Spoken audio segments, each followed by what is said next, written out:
धन्यवाद सर.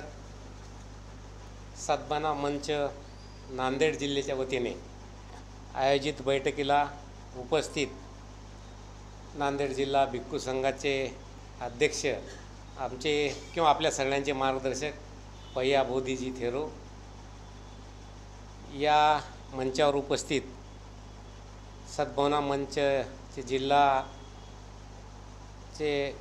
सचिव जिल्ह्याचे सचिव देशमुख सर, सूत्रसंचालन करणारे आमचे मित्र doctor Barkatullah sir, Kadir sir, ज्यांनी सुंदर कविता म्हणल्या असे बेग साहेब,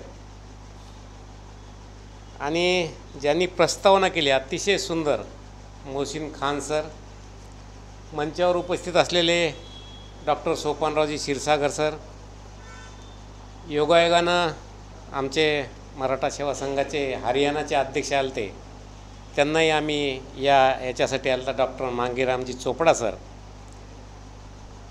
संभाजी ब्रिगेडचे सतीशजी जाधव सर, सेवा संघाचे पवळे सर, बौद्ध समाजाचं ज्यांनी नेतृत्व केलं, त्यांनी मार्गदर्शन केलं, ते बाहेर गेले का अर्जंट कामाने, नागराजी कांबळे सर, उपस्थित असलेले बंजारा समाजाचे गणपतरावजी राठोड सर, झुंजार सेनेचे अनिल पाटील, मुस्लिम समाजाचं ज्यांनी इथं प्रतिनिधित्व केलं अल्ताफ सानी सर, पत्रकार आहेत आणि त्यांनी सद्भावना मंचची जी जिम्मेदारी देतील ते घेण्याचं त्यांच्या भाषणामधून सांगितलं. एक टॅलेंट विद्यार्थी म्हणतो आपण नवोदय सेवा भावी संघटनेचे बोबडे सर, म्हणजे अतिशय उच्च दर्जाचे बरकतुल्ला सरसुद्धा त्या नवोदय विद्यालयामध्ये शिकले. तर त्याचबरोबर कोचिंग क्लासचे राम आटकोरे सर, त्यांनी म्हणले की ही चळवळ किंवा ही विचार विद्यार्थ्यापर्यंत गेले पाहिजे अशी त्यांची मागणी होती आणि ते अतिशय योग्य आहे, ते त्या पद्धतीनं पार पाडत आहेत. तक्षशिला चॅरिटेबल ट्रस्टचे चंद्रकांतजी हुळगे सर, आणि तेही जिम्मेदारी घ्यायला तयार आहेत. कोचिंग त्याच्यानंतर राष्ट्रीय ओबीसी महासंघाचे कलाल समाजाचे सुद्धा प्रतिनिधित्व करतात गोडशे महाराज, बहिणवाड समाजाचे सत्यनारायणजी, संविधानाचे गाडे अभ्यासक, आत्ताचे एक पुस्तक प्रकाशन झालं माझ्या हातानं, संविधानाची आत्ताची स्थिती आणि त्याच्या पुढचे आव्हाने, ते देशामध्ये गाजलं, ते आमचे मित्र डॉक्टर प्राध्यापक आनंद राऊत सर, महाराष्ट्र मुक्ती मोर्चाचे संतोजी शिंदे सर, भिक्खू संघाचे पय्या बोधी सर, सत्यशोधक समाजाचे आत्ता ज्यांनी वाचन केलं की आपण उद्देश घेऊन चाललोत किंवा आपला उद्देश आहे की सांगणारे दत्ता तुमलवाड सर आमचे मित्र, आणि जिने अतिशय सुंदर सामाजिक कार्यकर्त्या मुस्कानजीने मॅडमनी जे सांगितलं की थोडक्यामध्ये की मानवता कशी असली पाहिजे आणि आता काय व्हायला आहे आणि आपण आपल्या गरिबाकडे पाहून कसं जागलं का पाहिजे, ते खातात ते आपण खाल्लं पाहिजे आणि ते लेवतात नेसतात वापरतात ते आपण वापरलं पाहिजे. अतिशय सुंदर बोलल्या मॅडम. चर्मकार संघटना चंद्रभानजी, त्यांनीही जिम्मेदारी घ्यायला तयारी. तसं 52 संघटनेला आपण बोलवलं होतं. जवळपास 40 संघटना इथं आलेल्या आहेत, सामाजिक संघटना. खरं म्हटलं तर बसवंत नरवाडे सरसुद्धा आले. तर हे सगळं आपण एक उद्देश होता. आपल्याला सगळ्यांच्या वक्त्यांनी बऱ्याच गोष्टी सांगितल्या. खरं म्हटलं तर आपण जर संविधानापासून सुरू केलं, संविधानाचे जे मूळ सूत्र आहेत ते स्वराज्याचे होते, जे शिवाजी महाराजांनी सांगितले, स्वातंत्र्य, समता, बंधुत्व आणि न्याय, ते डॉक्टर बाबासाहेब आंबेडकरांनी घटनेत दिले. म्हणून आपण आज ह्या संघटना चालू शकतो, समाजाचं प्रतिनिधित्व करून आपल्या भावना आणि आपले विचार आपण मांडू शकतो.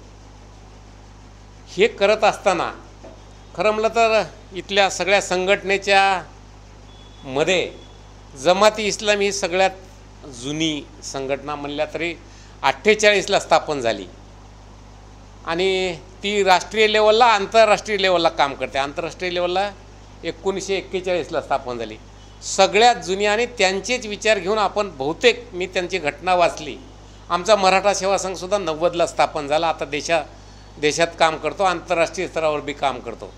पण विचार सगळ्याचे एकच आहेत, पुरोगामी विचार आहेत आपले. ते विचार घेऊन आपण शाहू फुले आंबेडकरांचे विचार घेऊन सगळ्या संघटना पुढे जातो. आणि त्यांचा उद्देश एक आहे की सर्व जाती धर्माचे लोक त्यांना एकत्र घेऊन चालणे, शांतता राखणे समाजामध्ये. आपण पाहिलं, आम्ही तुमलवाड सर आपण ते जे कोल्हापूरची घटना झाली त्याचं निवेदन द्यायला गेलो होतो कलेक्टर साहेबांना. अल्ताफ सरही होते. आम्ही तिथे विचार केला की आपण बऱ्याच दिवसापर्यंत 6-8 महिन्यापासून चाललं की जिल्हा कार्यकारिणी सक्षम करू, तालुका कार्यकारिणी सक्षम करू, तर करायला पाहिजे. एवढ्यात मनवाड साहेबांनी बिलकुल डेटच सांगा म्हणले आपल्याला. मग त्या दिवशी डेट ठरवली आणि स्थळही ठरवलं आणि वेळही ठरवली. त्याच्यामुळं काय झालं, आज आपण बसलो तर आपण जिल्हा कार्यकारिणी करणार आहोत.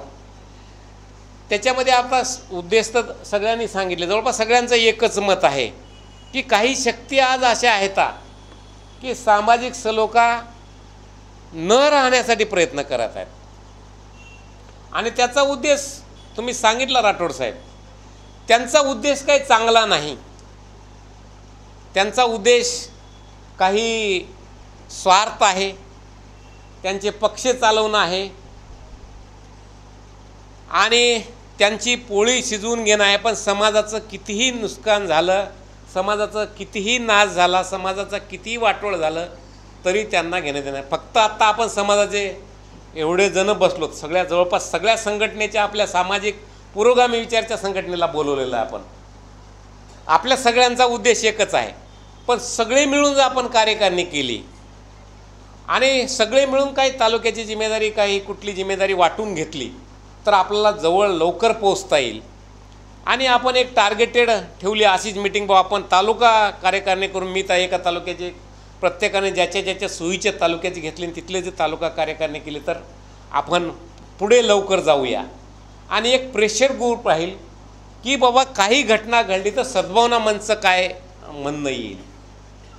आता सामाजिक संघटनेच्या वतीनं आम्ही पाहतो, सरांना माहीत आहे, पया बोधींना माहीत आहे की काहीही सांस्कृतिक त्यांनी दहशतवाद निर्माण करायचा प्रयत्न केला तर मराठा सेवा संघाची भूमिका काय राहील, संभाजी ब्रिगेडची भूमिका काय राहील हे आधी विचार करतात. कारण समाज मोठा आहे, प्रश्नही मोठे आहेत. पण आपण यांचा सांस्कृतिक दहशतवाद तर सगळ्यांनी मिळून आपण बऱ्या अंशी संपवायला यशस्वी झालं. पूर्ण नाही झाला, पण आता त्यांनी हे मार्ग स्वीकारलेत. आता आपल्याला म्हणजे आता वेगवेगळे मार्ग स्वीकारतायत. त्यांना आता कुठं शिरता येत नाही. आता प्रत्येक जण आपण जागृत झालो, समाजाला जागृत. आपण आपल्या समाजापर्यंत गेलो समजा सद्भावना मंचचे विचार घेऊन, आणि सद्भावना मंचचा विचार कोणीही स्वरूपात असेल, सामाजिक सलोखा राखण्याच्यामध्ये वर्षाला काही प्रोग्राम ठरवूया, आपण सगळ्या समाजाला कसं एकत्र करू शकतो या देण्याचा अनेक वेळा प्रकार झालेला आहे. सद्भावना मंचनं ते हाणून पाडलेलं आहे, म्हणजे यशस्वीत आहे. अनेक प्रकरणं आहेत, अनेक भांडणं लावायची, भांडणं करून घेण्याची वेळ आली तेव्हा हा मंच उभं टाकलेला आहे. सगळ्याला समजून सांगेल, आपण सगळे एकत्र असल्यानंतर एखादी कुठली तरी चूक राहते, पण चुकीवाल्याला समजून सांगितलं, चूक करणाऱ्याला समजून सांगितलं, आपला समाज ऐकेल. कारण आपल्याला त्याच्यात अडकायचं नाही, आपल्याला बाहेर पडायचं आहे, म्हणून आपण हे करतोय प्रयत्न. मनातून प्रामाणिकपणानं आपण सगळेजण करायला तयार आहोत. तर मला वाटते आपण एक परिवार म्हणून पुरोगामी विचारता आपण एकत्र येण्याचं ठरवलेलं आहे. आणि त्या अनुषंगानं आपण बसलो. कुठं अन्याय होऊ लागला तर अन्यायाला सुद्धा वाचा फोडण्याचं आपलं काम राहील. कारण झाल्यानंतरच आपण काय करू असं नाही. अन्याय होऊ लागल्यानंतर तिथं काहीतरी होणारच आहे. अन्यायाच्या बाजूने आपल्याला उभं टाकणं गरजेचं आहे. कुठं झाला तर समझोता काय, वादविवाद करण्यापेक्षा झालेली घटना, त्याच्यात गुण दोष काहीतरी झालेलं आहे, त्याच्यात आपण समन्वय घडवून आणण्याचा प्रयत्न करणार आहोत. आणि अशा घटना कोणी ठरवून करत असेल तर त्या होणार नाहीत. आणि ठरवून करणारे उघड करायचं काम आपलं आहे. म्हणजे त्यांना कळेल की सद्भावना मंच काम करते, त्यांना हलता येणार नाही. म्हणजे कमीत कमी फर्स्ट स्टेपला आपण आपल्या जिल्ह्यात जरी सद्भावना मंच काम करू शकलो, मग आपण महाराष्ट्रात जाऊ, देशात जाऊ. पण आपला एक ट्रायल म्हणून एक 6 महिन्याचा आपण आपल्या तालुका कार्यकारिणी, शहर कार्यकारिणी, जिल्हा कार्यकारिणी हे आपण एक टाईम पिरियड शेड्यूल, कारण दत्तात्रय मनवाड साहेब बसले ते काय आपल्याला पुढची डेट दिल्याशिवाय, आता जे ठरल त्याला पुढची डेट दिल्याशिवाय ते काय सोडणार नाही. त्यांचं म्हणणं आहे करायचं. आपण सुद्धा बोललात की बऱ्याच दिवसानंतर 6 महिने तुम्ही बोलले की 6 महिन्यानंतर म्हणजे आपण कार्यकारिणी करायला लागली. त्याला कारणे वेगवेगळे आहेत, पण काही घटना झाल्याशिवाय होतही नाही. ते कोल्हापूरच्या घटना झाल्यामुळं खरं म्हणलं तर खूप महामानव गौतम बुद्ध झालेत, मोहम्मद पैगंबर झालेत, सगळे एकापेक्षा एक महामानव होऊन गेलेत. आता सांगितली एक मला वाटते की मोहम्मद पैगंबराने म्हणजे अंगावरचा जिरण्याच्या अगोदर त्याचे कष्टाचे पैसे मिळाले पाहिजे. काय विचार आहेत गौतम बुद्धाने तेव्हा अष्ट सांगितले तर अष्टांग मार्ग सांगितले. तेव्हा आपण आत्ता विपश्यनेच्या माध्यमातून आम्ही बी पयाबोधी आम्ही सगळे राऊत सर जुळलेले आहोत. खरं म्हणलं ते विचार तर काहीच लागत नाही. आपण हळूहळू ते विचार कसे देता येतील, वेगवेगळ्या तालुक्यात वेगवेगळ्या ठिकाणी वेगवेगळ्या फोरमवर वेगवेगळ्या विचारांना आपण एकत्र राहूया आणि कमीत कमी आपण जिल्हा कार्यकारिणी तरी महिन्यातून एकदा भेटायचं. वेगवेगळ्या ठिकाणी आमचं मराठा सेवा संघाचं ऑफिस आहे, इथलं आहे, कुठं बाहेर भेटू. आता ज्याच्यानंतर जी बैठक होणार आहे तालुका लेवलची, आपण जिम्मेदारी घेणार आहोत तालुक्याची, जी जिल्हा कार्यकारिणी बनणार आहे त्यांनाच एक एक तालुका एका पदाधिकाऱ्याला आपण देण्याचा प्रयत्न करूया. आणि जी काय महिना 2 महिन्यानंतर आता इलेक्शन आले दिवाळीच्या वेळेस समजा आपण ती बैठक दिवाळीच्या 1-2 दिवस मागे पुढे ती तालुका कार्यकारिणीसह बैठक घेऊया आणि मग पूर्ण वर्षाचा आपण प्रोग्राम आखूया. म्हणजे आपला विचार तिकडं जात राहिला आणि आपण सतत ग्रुप बनवणं असेल, ब्रॉडकास्ट असेल, सोशल मीडियाचा आता आपल्याला वापरही करावा लागेल. कारण चांगल्या कामासाठी वाईट कामासाठी सगळे करतायत, आपल्याला चांगल्या कामासाठी करायचं आहे. मला वाटते हे सगळं सगळ्यांनीच सगळे विचार मांडले आणि सगळे पुढे जाणारे विचार होते. आता आपल्याला ह्या घटना ज्या आहेत अनेक घटना म्हणजे आता हे थांबणार नाहीत घटना. निवडणुकीचा पिरियड आहे, आपल्याला फार जागृत राहावं लागेल. कोणाची काय प्लॅनिंग चालली, कोणाची काय प्लॅन, त्यालाही आपल्याला विथिळ करावं लागेल आणि आपल्याला पुढे जावं लागेल. तर आपण जिल्हा कार्यकारिणी बनल्यानंतर आता डॉक्टर सोपानराव क्षीरसागर साहेब करणार आहेत कोणाकोणाचे. मला तर मी तर सांगितलं की 6 जणांनी करायची तयारी दिली, पण अजूनही काही जणाला आत्ता वेळेअभावी इथंही बोलायची संधी मिळाली नाही. पण प्रत्येक संघटनेला जवळपास उपस्थित असले मॅक्झिमम संघटनेला घ्यायचा प्रयत्न केला. आपण पुढच्या वेळेस सगळ्यांना बोलण्याची संधी, सगळ्यांना विचार मांडण्याची संधी, वेळ आपला थोडा वाढवून घेऊन मिटिंगला करूया. मला वाटते आपण सगळे आलात, मला तुमचं सगळ्यांचं स्वागत करतो आणि खरंच आपण पुढे जाऊया, प्रामाणिकपणानं जाऊया. आपलं बाकीचे मी कोणाचं काय आहे ते सोडून देऊया समाजासाठी, आपल्या जातीसाठी, धर्मासाठी. म्हणजे आपल्याला सगळे मिळून सगळ्या महामानवाने एकच विचार सांगितलेत, तेच विचार पुढे न्यायचेत. हे मध्ये जे महामानवाचे विचार वेगळे सांगून वेगळा सांगण्याचा प्रयत्न करून वेगळं काहीतरी घडवण्याचा प्रयत्न करायला त्यांना आपण हाणून पाडूया एवढं बोलतो आणि थांबतो.